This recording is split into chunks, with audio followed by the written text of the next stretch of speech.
Today on Talk to Tea, we explore trauma-informed practice with Alyson Quinn. Alyson draws on 30 years' experience as a clinical counselor, but early in her career, she dipped away from the mainstream with her integrated mind-body-spirit way of working with clients. She has a long-held belief that the body's language is the path to liberation.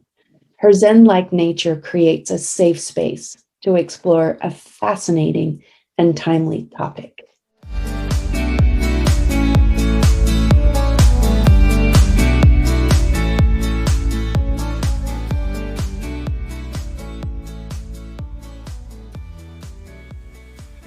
Alyson, thank you so much for being with us today. I'm thrilled that you're our guest. Pleasure. Yeah. Alyson, you were born in Zimbabwe and you trained as a social worker in South Africa, bringing a really incredible perspective into our Canadian culture, having that background. You were an adjunct professor at UBC School of Social Work and teaching in the Department of Educational and Counseling Psychology. You've been a counselor for 30 years, specializing in group therapy, trauma therapy, and conflict resolution. You're also the incredible writer of a self-help book, Reclaim Your Soul, Your Path to Healing, and which builds on trauma-informed principles, which we're here to discuss and convince about today. Great, excellent. Yes. Yeah. You've also published a couple of other books. Yeah, experiential unity theory and model is really aligns with trauma-informed practice principles. And it's a model that's gaining increasing popularity. I'm teaching it in the level 2 and level 3 workshops, and also demonstrating it in the level 1 workshops on Eventbrite, on trauma-informed practice training. And it's a really exciting model because it's doing what, it's getting to the healing, which is the key piece with any model, but it's getting to it in a very creative, and I would say in a very sensitive, non-confrontational way. It's a very gentle form of counseling and is really illuminating. People working using my model, because you're drawing a picture of how you feel inside at the deepest level. And so that's really profound to see someone construct a picture of the innermost struggle that you're experiencing right now. So that's essentially my model. And then I've also written a novel set in Zimbabwe. So yeah, and I've written other novels, but they're not published yet. So yet to come, a teaser. Yet to come. And actually, there's a new, another teaser in that I'm presently writing on deadline a new version of experiential unity model, threading it through with neuroscience and making the present book is written for group therapy, but it applies to individual therapy. But the new book will be, there's a section on individual therapy and group therapy and all the neuroscience. So it's like right at the front of the field. Nice. Lovely. Alyson, you know, in addition to listening to you talk as though, you know, you were born with models in your head. Maybe maybe you were. Maybe I was. Yeah. I mean, I had 2 social workers for parents. So do you know what I mean? A lot of early psychological training. Yeah, interesting. And yeah, really 2 extraordinary parents who, I mean, my father was practicing yoga. I mean, in Zimbabwe, I don't even know how he got his hands on a yoga book in Zimbabwe, seeing as the library was pretty limited. And my mother was consulting her naturopathic book. So yeah, I was born into an alternative thinking family. Yeah. Born into a cultural climate whereby, spirituality was very much front and center in the everyday. And I Mm. was learning alternative ways of being in the world from the local indigenous population of the Shona people. And so, yeah, I had a lot of training, Yeah. sort of unconscious training early on. And I Yeah. think that's why I was able to cook a model. Ah, the cookie model. I love Mm. that. Thanks for that. Fascinating. Experiential, and also I really picked up on what you said is that unconscious learning, unconscious training. Yeah, that's right. So Yeah. some of the most powerful. Yeah. Yeah, not what you've been taught, but what you've just picked up from your body, from just, Yeah. seeing the world differently. Yeah, yeah. Yeah. Fascinating. Amazing. And in addition to, taking that experience and turning it into something brilliant and incredible that can be shared and taught and trained, I Mhm. also read a few of your testimonials. I've also had the pleasure of experiencing your trauma-informed practice certification. Was delighted to take that program with you. And my big sense of you, and this is reflected in your testimonials, is quote unquote, you're like a Zen stick. Mhm. There's a warmth and a safety about you that really just makes this conversation, uh, what can I say any more than safe to venture into, Mhm. both unpacking my own sitting in your program, experiences of trauma and working that through, but also contemplating, the impact with clients and even friends and family, so Exactly. yeah. Exactly.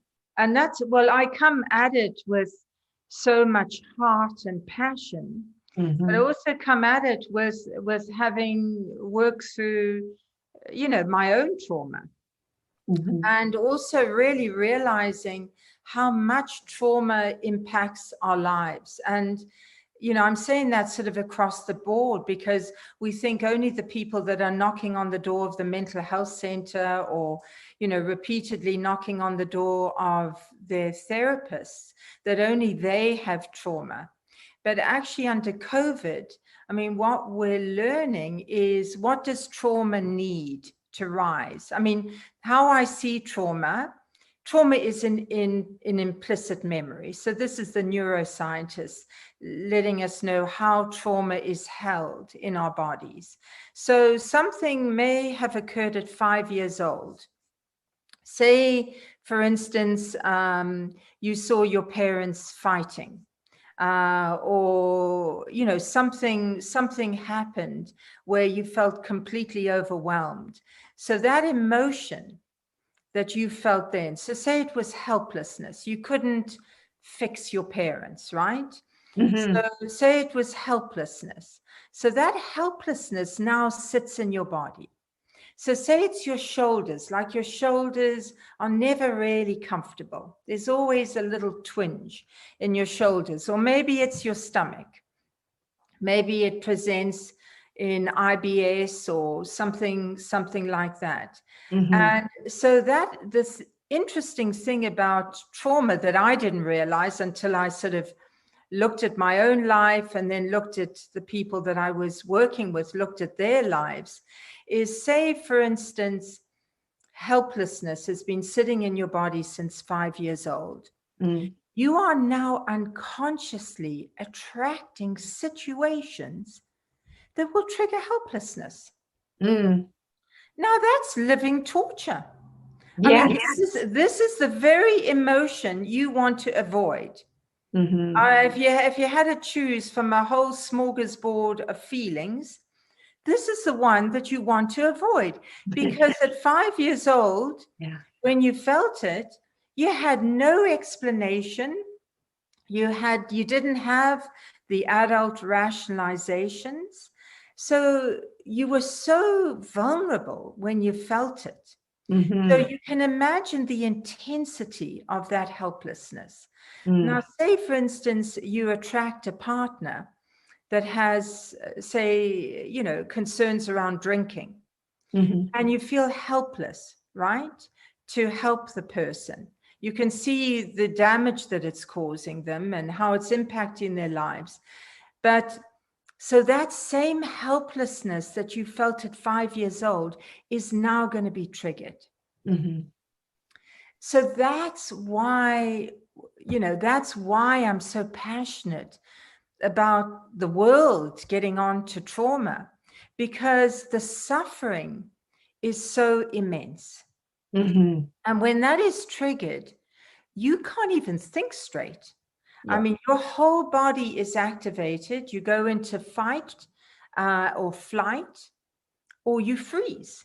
Mm-hmm. And those ways of being in the world, I mean, that can keep you working for 16 hours a day for 5 months. I mean, as long as your body can handle it, and then burnout.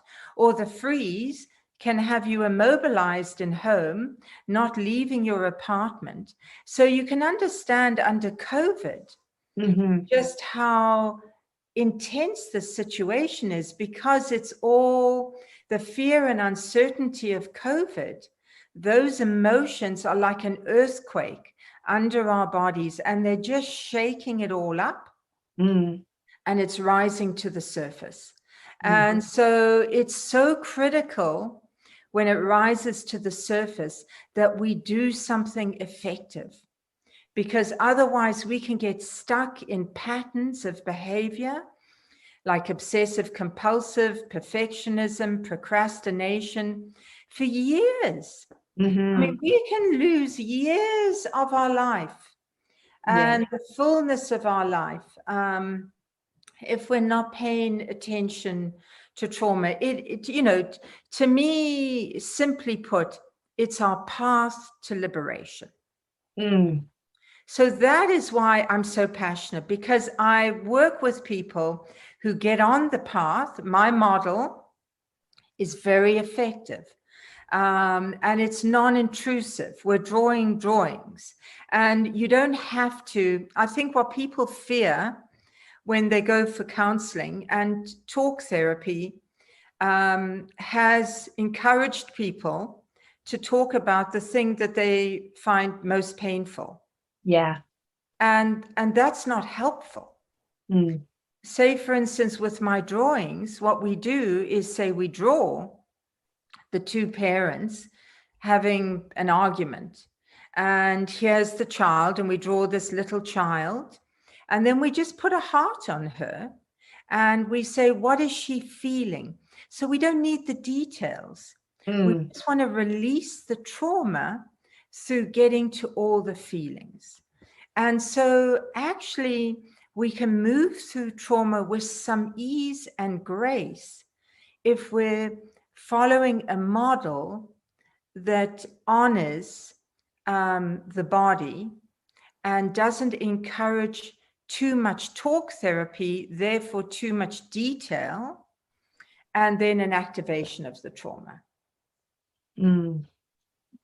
One of the things that really struck me about what you just said, and I also heard you talk about it, and it really sat with me, was the re-traumatization Yeah, of talking through the trauma. And so the idea or the practice of drawing in place of talking through, and really hear you encouraging, honing in not on the story of and re-traumatizing it. I also heard you address the practitioner working with that individual, yeah, is also subject to traumatization or a re-traumatization exactly. based on the individual's story. So in your model, in the drawings, and I'm going to ask you to delve in a little deeper in a few minutes here in terms of the how of that, Mm-hmm. and what you're inviting the world to consider beyond this talk therapy approach is, you know, just being able to draw that heart actually, and pointing to the feelings, and then obviously there's a little more to it, releasing those emotions rather than needing to talk to release. So I really Exactly. love, and that really sat with me as a profound moment in your teaching. And I think that's actually a bit of an earthquake to the field, Yeah. because how Western psychotherapy has developed is talk therapy. And it's not to say it's one or the other, but we have to find ways to bring in the body. Mm-hmm. Why? Because trauma is in the body. So if we're not bringing in the body, we're not actually releasing trauma. So, I mean, I think that's the key piece is, there's lots of models of talk therapy, building skills, building, coping Yeah. technique. There's lots of good stuff going on, but it can't just be talk therapy. Yeah. It's got to find, whatever model you're working with, you need to find ways to bring in the body. Now, I do bring in the body through mindfulness, but you can't just toss in a bit of mindfulness, right? Mm. You actually need to delve into the body. So Mm. using the mindfulness as a vehicle to connect with implicit memory. So, I mean, what I've seen with some models is you just toss a bit of mindfulness in the beginning, and then a bit at the end, and then you think, well, I've brought in the body. No. It's we need to engage the deeper processes of the body. So using the mindfulness almost like a fishing line to Mm. retrieve implicit memory in the body, in the Mm. form of embodied emotion. So that helplessness sitting in your stomach, when we breathe deeply and we use a big chunk of the first part of the session just to breathe and feel and go into the body's language is sensation and tension and feeling.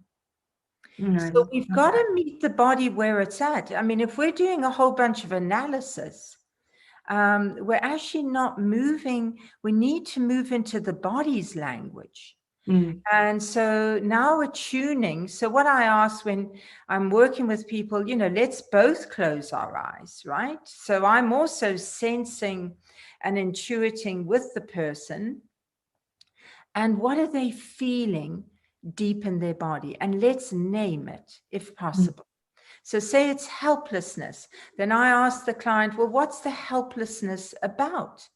And so quite often clients just get a flash of an image, like Mm. they know, even if it takes them back to adolescence, right? They come Yeah. up with images, but even if they don't, they have a felt sense. And that's what we want. It's not just, a lot of talk therapy models, they give you a page of feelings.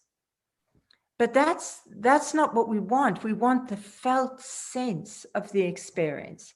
Yeah. Because, my experience of confusion will be different from yours. So Yeah. we want the body's interpretation of that feeling.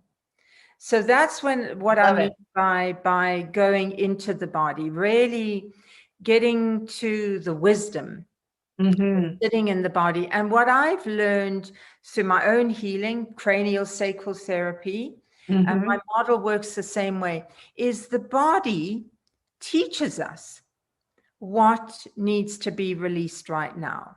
Mm. So, it's not me as a clinician coming in and saying, this client really needs to address this issue right now. Yeah. Because that's impositional counseling. Yeah. And when you look at, all of the anti-oppressive practice issues.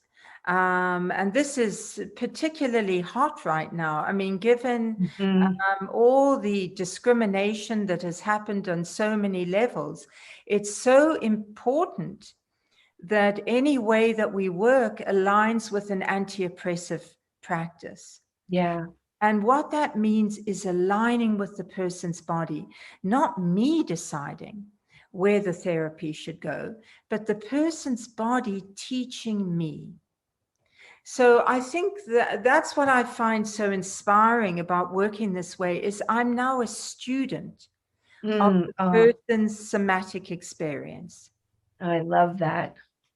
So that puts me in a student role, where Yes. I'm learning, where I'm bringing curiosity, humility, my Hmm. own vulnerability to that moment as a way of deeply honoring what's held in that person's body. Amazing. You said something earlier, when we were, warming up and getting ready Yeah. to come on air. Yeah, And you said you really encourage self-propelled people being self-propelled toward their own healing. exactly. Exactly. There's so much we can do if we're listening Yeah. deeply to our bodies. So, what lifts you? Hmm. What soothes your body? What calms your body? What stills your mind? So that's where you need to go, right? So Hmm. just for all of us to spend time really reflecting, because what works for one doesn't work for another. And Hmm. there is so much, like, some people really need to move. I'm someone who needs to move. So, Hmm. Kundalini yoga for me is really powerful because it's very, very active. Yeah. Throwing yourself about, it's kind of, Qigong. yeah, just, and, sort of really kind of celebratory dancing, just Yeah. flailing about, right? Is Yeah. good for my body. My body needs like a big shake up to Yeah. release. Other people can do it more quietly. They can go Yes. into nature and meditate. Yeah. So really learning what soothes and calms and uplifts your body. And your body's just saying, do more of it. Mm. And then Hmm. the other piece is starting to really now, what I've learned in my, over 30 years of living in Canada. One of the things that I feel I've been up against as a therapist right from when I arrived, and this wasn't my own cultural training, and every culture has helpful or unhelpful cultural messages. Hmm. And one of the most unhelpful cultural messages that I've heard from clients repeatedly in this culture is, I shouldn't feel the way that I do. Oh, yeah. Now, that is so profoundly undermining, Hmm. because you and I tomorrow might feel despair. Hmm. We might feel tremendous sadness. We Hmm. might feel hurt, betrayal, a whole range of feelings. And if I have in my mind, if I'm programmed culturally to say to myself, I shouldn't feel the way that I do, already I'm rejecting part of myself. Hmm. And that splitting off is what encourages a process of people losing themselves Yeah. to distraction. They're Yeah. trying to distract away from these feelings that, on a kind of subliminal societal level, they're encouraged not to feel. Yeah. And, one of the things I'm saying, and that's actually why I wrote Reclaim Your Soul. I was going to ask you, I'm glad you That, got there. that was the impulse, because it was Yeah. actually out of pure frustration, Yeah. well, Yeah. confusion as how could I get the message across? Yeah. Because one of the things I was saying repeatedly in groups is, if you feel sad, there are so many good reasons for it. If Hmm. someone else was to walk in your shoes and live the life you've lived, they would feel the same sadness that you do. Yeah. So I'm always trying to encourage people to feel it, to heal it. Yeah. And there's this kind of idea, cultural idea, that somehow we can analyze our way to healing, that we can bypass the messy feeling part. And it's just not true. Yeah. I mean, I just don't believe it. So straight into it we go. Yeah. Yeah. So You know, yeah. I'm sorry to interrupt you, but I have a really quick question. I wanted to just have you touch because I know like our audience consists of people in organizations that are Yeah. in teams, they're in that organizational setting, or clients that I've encountered in business. Yeah. And one of the things that I am constantly supporting clients with, and is that they have, say, for example, they've got a heavy workload. Maybe someone's been let go or transferred or something, and they find themselves with an increased workload. Right. And it just triggered for me when you were saying that, it's that experience of, I should be able to do this, Yeah, that's right. That's which right. ran synonymous with what you were That's saying right. there No, that's about that not allowing those feelings. yeah. And so if you could speak to that just a little bit, I feel like your advice will be the same, but I'm going to be quiet and hear what you have to say. What would you say to them in those circumstances? Well, your body is letting you know whether it's an appropriate load or not. Mm-hmm. And the thing is, what might be leaching into it is your own embodied emotions, right? So say, let's go back to helplessness. So say Mm-hmm. you get a lot of work, but now helplessness is triggered. So it's actually not so easy to focus on the work because you're now triggered with your helplessness.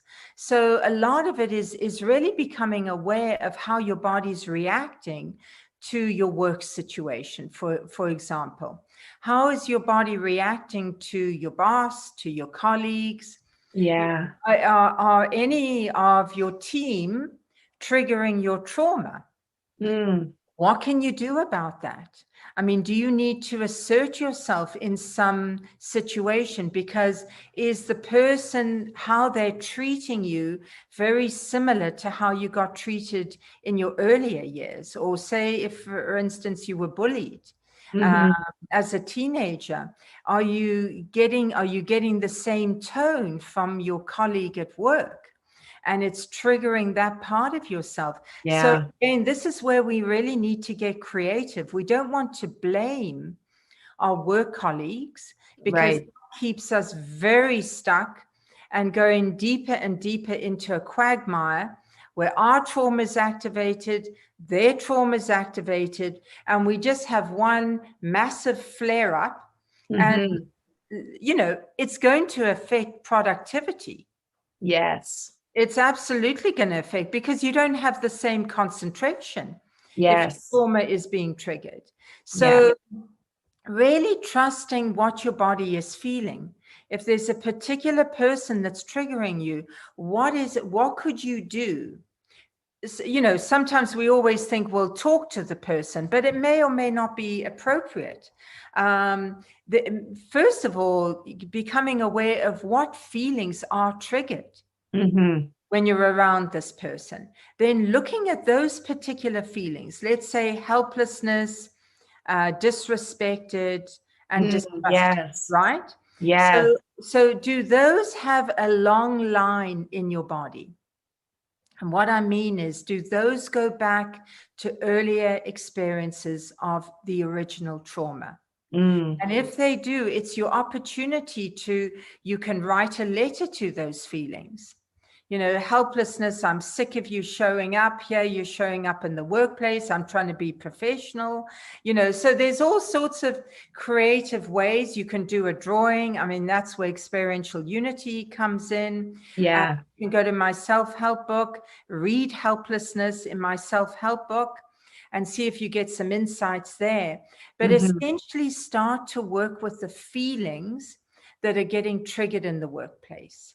Yeah. So this is really relevant because what I've seen Yeah. in workplaces is lots of people's trauma is activated, and now there is a dance of Yeah. attrition where everyone is getting locked in. People are getting more defended, more rigid, more conflict is happening. So it has a profound impact on the Mhm. workplace. Yeah. I know with certainly spending more time at home and working from home. Mm. And, some individuals that happen to be single are, living alone. And it seems that the intensity to self-reflect, there's more minutes alone, Yes, that's right. less time spent with coworkers, which in Yeah. relationship you might be distracted Yes. away from self. But now there's that intensity of, time and minutes spent alone so that you're self-reflecting more, Yeah. that, it can be really confronting to sit with oneself if if you haven't developed a muscle in that. No, that's right. And even a tolerance. So maybe even the first Yeah. piece is writing out what you feel. Mm. Just straightforward journal writing. I feel confused, lost, scared, and worried. And just tearing up your piece of paper if you don't want it hanging around, but Mhm. just honoring the feeling and releasing it. Yeah. So just starting, my first chapter of my self-help book looks at what feelings want us to do. Mm. So it's from the point of view of feelings. So now the feelings are telling us, what would be helpful to get them, because they're sick of being trapped in this human body, right? Yeah. They want release. So, Yeah. what can we do for the feelings trapped in our body? So really looking, and that's, in the workshops, we're looking at tapping, we're looking at movement, Yes. breath work. We're looking at, other modalities Mhm. that we don't teach, but we talk about, just a wide range of modalities out there that are trauma informed, Mhm. that do engage the body, and that are helpful for release, Yeah. knowing that it's different things for different people. Yeah, I think that's super key, is knowing that different things for different people. And that's where we come back to your earlier teaching, which, or your tip was that, being a student of, we can be a student of our own bodies, in Exactly. addition to practitioners, students of, the Exactly. individual before us. So I really love that. It's really sticking with me for sure. Um, we're talking all about trauma informed, and I know you've touched on it several times as we've spoken, but if you could bring a meaning or definition and capture that for our listeners, what would you say to that? How would you define it? Oh, so well, I should really read a quote from our workshop. Please do. Please do. Okay, yes, I will. Yeah, so I can read a couple of quotes. Awesome. So Bonnie Badenoch talks about any experience of fear and or pain that doesn't have the support it needs to be digested and integrated into the flow of our developing brains. Mm. A quote on collective trauma refers to the psychological reactions to a traumatic event that affect an entire society. Mhm. I mean, intergenerational trauma, when trauma is ignored and there's no support for dealing with it, the trauma will be passed from one generation to the next. So Yeah. those are just some quotes, um, Yeah. but yeah. Yeah. Thanks for that. Collective trauma. We certainly in this last year or so have experienced our share of collective trauma, and it continues day after day. Thinking about India today and sending my love, and just want healing for that country, for Brazil, and that collective trauma, we breathe as one. We like to think of ourselves as separate, but we are entirely not separate, are we? Well, and the key piece is systemic issues are part of Mhm. the collective trauma, right? Systemic racism, uh, Yes. systemic discrimination. I bore witness to the impact of colonization on the Yes. indigenous people of Zimbabwe, the Shona people, and the Matabele people. So these systemic issues actually impact the body profoundly Hmm. and create that lack of safety in the body. And so that's alongside your family and your cultural experiences and your lived experience. Now you have these other systemic issues also creating reactions in your body. So the field is incredibly complex. Yes. And so, our trainings look at, what are the models? How do we look at the neurobiology of trauma? Hmm. And then we explore the window of tolerance, how we can stay within our window of tolerance, which means to manage the symptoms and the reactions in our body. And then we look at the different models, and then I demonstrate my model. So Hmm. that's a broad brush of level one. Hmm. And the level two is where I teach my model, and then Yeah. level three, is where people are really kind of learning it at a deep level. Yeah.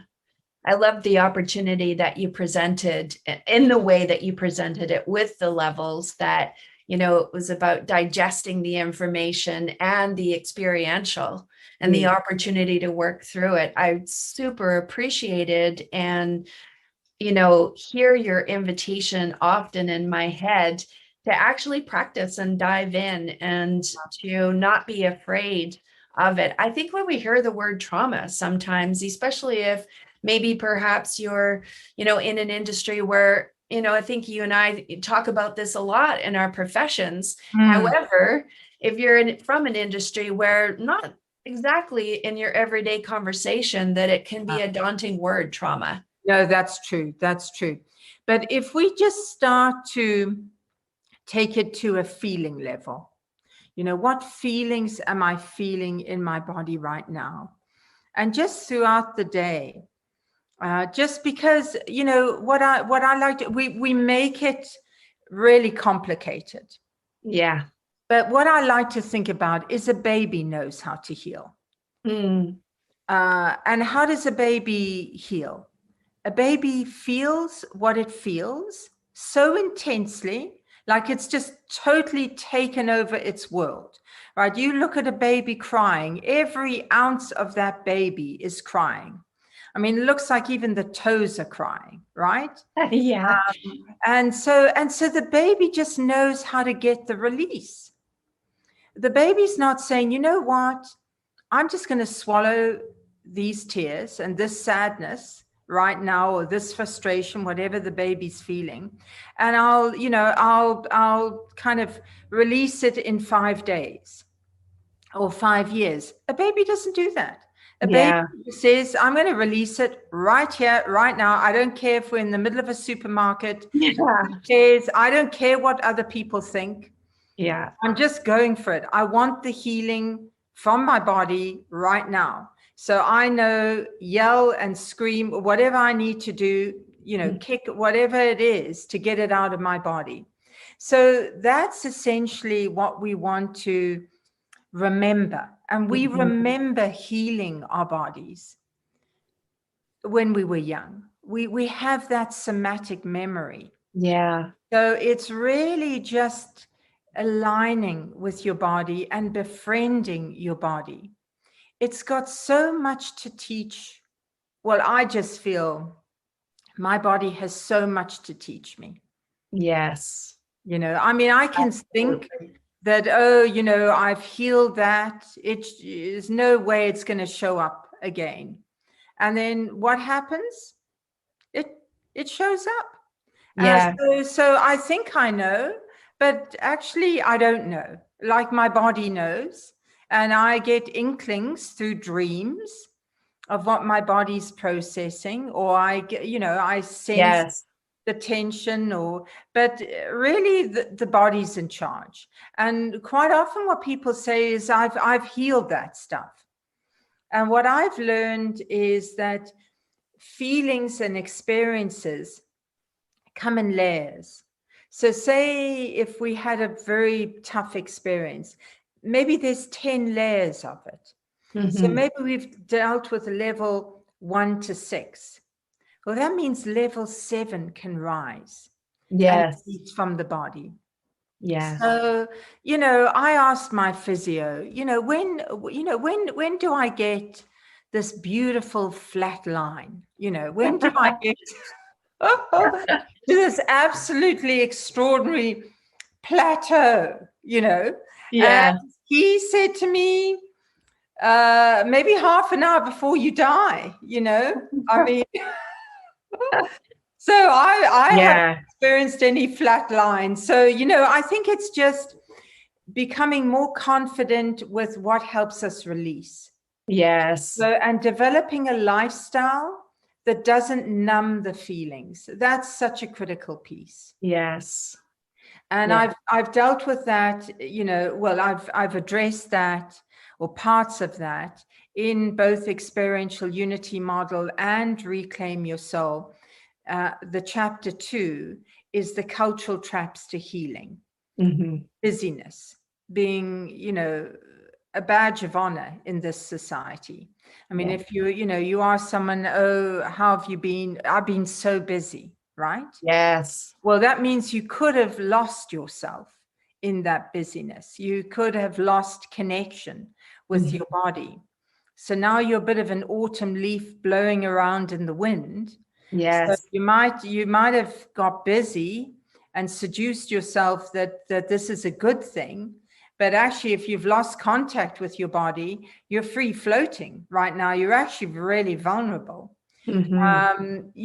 Obviously we have to look at stimulants. We have to look at speed, Yes. the speed of our living. I mean, the Mm-hmm. thing about COVID is it's changed the rhythm of this society. Everyone's moving more slowly. Yes. We have to look at some of these other drivers, cerebral communication, talking with people, but not putting any feelings in them. Yes. Conversation. I mean, Head it's to this head. disconnected head-to-head conversation, but Mm-hmm. where's the heart, right? Mm-hmm. And, Yes, and the indeed. heart, yeah, and the depth. So yeah, so exploring the cultural traps to healing is also Mm-hmm. a key piece. Absolutely key. And you know, 100% in terms of, COVID has given us an opportunity. The world has slowed down, and, almost been forced to engage once again in uh, less and yet more meaningful exchanges, is Yeah, what my experience has been, yeah, anyways. yeah, and Yeah. increasing the depth of connection with ourselves Yes. and others. Yeah, yeah, Yeah. Yeah. tremendously healing. Yeah, profound, profound. And again, it keeps coming back to, and if you're not accustomed to that, you and I engage in this kind of dialogue all the time. And yet, if you're someone that doesn't, the key is to allow yourself to begin. Yeah, yeah. Yeah. At, at the risk of running down a rabbit hole with you and off on another great conversation, but I thought that maybe just I'm curious about anxiety. We're, seeing more and more and more people, coming forward, gripped with anxiety, panic attacks. Mm. Um, Curious about your thoughts and, on that.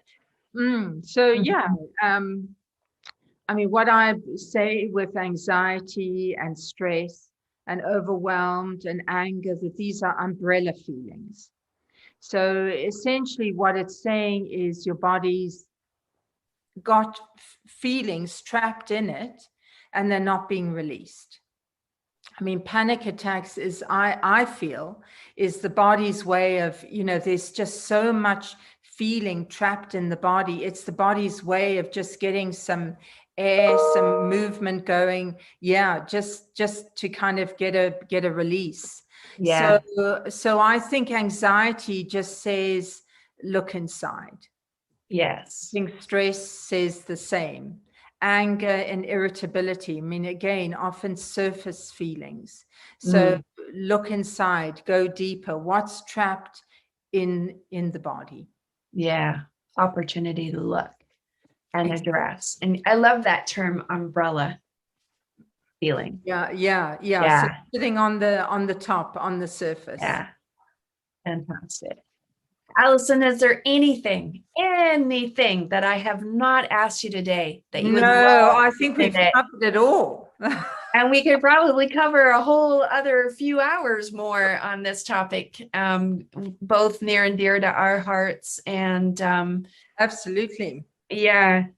So thank you. Thank you so much. Thank you for this delightful opportunity. Yeah. It's really lovely to spend time with you and just really sort of peel back the mystery of this topic of trauma and how relevant it is in all of our lives. Absolutely. Thank you for your brilliance, your generosity, that, your thoughtfulness is massive, that you're such a contribution to the world and have written your books to share and just really have your knowledge be available for all of us to consume is just a huge testament to the amazing human that you are, that Zen stick. Oh, that Zen stick. Well, I'm still perfecting it. I'm still deep in the trenches. So yeah. Well, thank you so much. We'll sign off here and we'll, level 1 trauma-informed practice is available. You have a course coming up May 15th. May 15th, and then I think the next one's June 27th.